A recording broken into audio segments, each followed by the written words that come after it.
श्री शिवाय नमस्तुभ्यम। दोस्तों, आज हम बात करने वाले हैं कि जो 12 अगस्त को सफल एकादशी पड़ रही है, इसका क्या महात्म्य है, क्या पूजा विधि है और किस प्रकार से करना चाहिए, किन किन व्यक्तियों को करना चाहिए, ये सब हम पूरी जानकारी इस वीडियो में प्राप्त करने वाले हैं।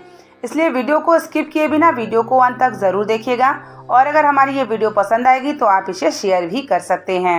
चलिए बात कर लेते हैं कि जो 12 अगस्त को शुक्ल पक्ष की एकादशी सफल पड़ रही है, इसका क्या महात्म्य है। हर एक एकादशी का अपना महात्म्य होता है। जैसे कि पूरे वर्ष में 24 एकादशी पड़ती है, वही 3 वर्ष के बाद अधिक मास यानी पुरुषोत्तम महीना लगता है और तिथियां बढ़ने की वजह से 2 एकादशी और बढ़ जाती है। उसी 2 एकादशी में एक सफल एकादशी आती है जो कृष्ण पक्ष में पड़ती है। इस एकादशी को जो मनुष्य 12 महीने में जो नहीं रहते हैं एकादशी, वह इन एक एकादशी को अवश्य धारण करना चाहिए। इसके पहले जो एक एकादशी पड़ी थी यानी 2 एकादशी को पुरुषोत्तम महीना यानी अधिक मास में अवश्य रहना चाहिए। आपको पूरे वर्ष की एकादशी का फल की प्राप्ति हो जाती है। सफल एकादशी की कहानी है कि स्वयं कुबेर ने भी इस व्रत को धारण किया और भगवान शिव उन्हें प्रसन्न होकर के आशीर्वाद दिया कुबेर का।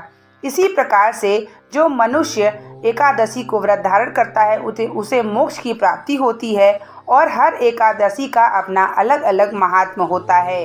उसी में से एक है सफल एकादशी। और यह एकादशी अगर व्रत जो पूरे वर्ष नहीं भी रहते हैं उन्हें भी यह वर्ष धारण करना चाहिए। इस एकादशी को अगर आप धारण करते हैं यानी व्रत रहते हैं, भगवान विष्णु की पूजन करते हैं, दीपदान करते हैं, कथा पढ़ते हैं और विष्णु के स्वरूप का मंत्र का जाप करते हैं, तो आपके जीवन में जो आर्थिक स्थिति की जो परेशानी है वह समाप्त होती है।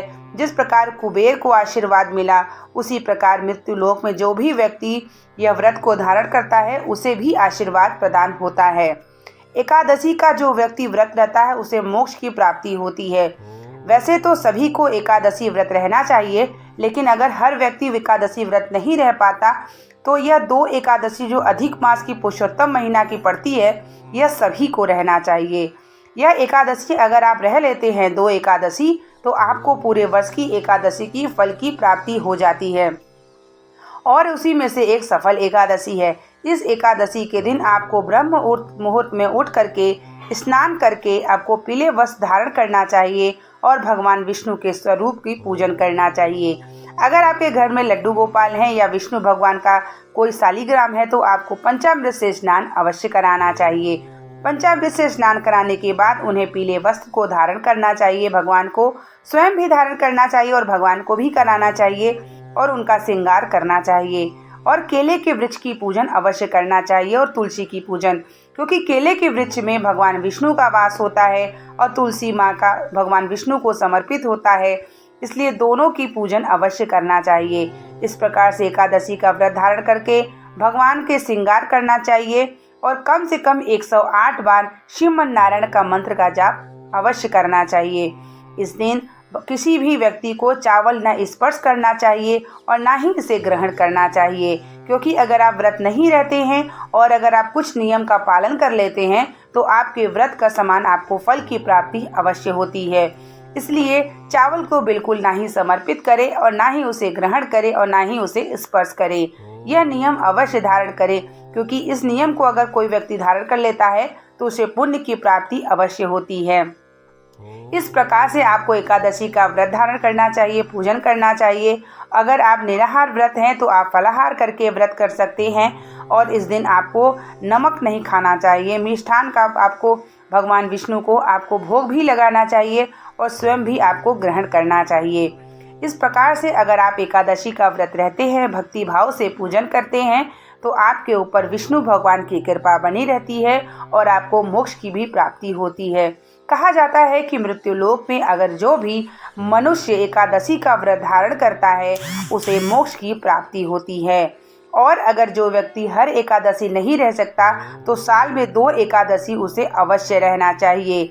आप अपने एकादशी का जो पुण्य है किसी क्या अंतिम अगर समय चलता है तो कहा जाता है कि आप उसे अपना एकादशी दान भी कर सकते हैं। अगर आप ऐसा करते हैं और मान लीजिए जिस भी व्यक्ति का अंतिम समय चल रहा है वह एकादशी व्रत नहीं भी धारण किया है, आपके सिर्फ 5 एकादशी के दान से उसे भी मोक्ष की प्राप्ति हो जाती है। इसलिए एकादशी का महात्म बहुत बताया गया है पुराणों में, महाभारत में, और स्वयं श्रीमद् भागवत कथा में कहा गया है कि एकादशी का व्रत सभी को धारण करना चाहिए। मृत्युलोक में मोक्ष की प्राप्ति के लिए अगर उसे एकादशी का व्रत धारण करना है तो उसे अवश्य भगवान विष्णु के मोक्ष की अवश्य प्राप्ति होती है। इस प्रकार से सभी को एकादशी का व्रत करना चाहिए, नियम पालन करना चाहिए और पीले वस्त्र अवश्य धारण करना चाहिए। एकादशी आपको 12 अगस्त को पड़ रही है और एकादशी के दिन आप सभी यह नियम का अवश्य अपनाएं। इसी प्रकार से सफल एकादशी की भी पूजन करें और हम आपसे ये भी निवेदन करेंगे कि इस वीडियो को आप ज़्यादा से ज़्यादा शेयर करें ताकि जो लोग भी एकादशी व्रत रहते हैं या नहीं भी रहते हैं तो यह एकादशी को व्रत अवश्य रहें और भगवान विष्णु की आशीर्वाद प्राप्त करें और उनके घर में धन संपदा की जो जैसी कमी है वह कभी ना हो। इस प्रकार से अधिक मास पुरुषोत्तम महीना में सफल एकादशी का महात्म्य है और विधि है। उम्मीद करते हैं कि यह वीडियो आपको पसंद आई होगी और अगर ये वीडियो पसंद आई है तो आप ज़्यादा से ज़्यादा इसे शेयर करें और कमेंट करना ना भूलें। हम आपके लिए इसी प्रकार की वीडियो लाते रहें। मिलते हैं आप लोगों के लिए नेक्स्ट जानकारी को लेके, नेक्स्ट पुराण की कथा या नेक्स्ट उपाय के लेकर के। तब तक के लिए आप लोगों को श्री शिवाय नमस्तुभ्यम। हर हर महादेव।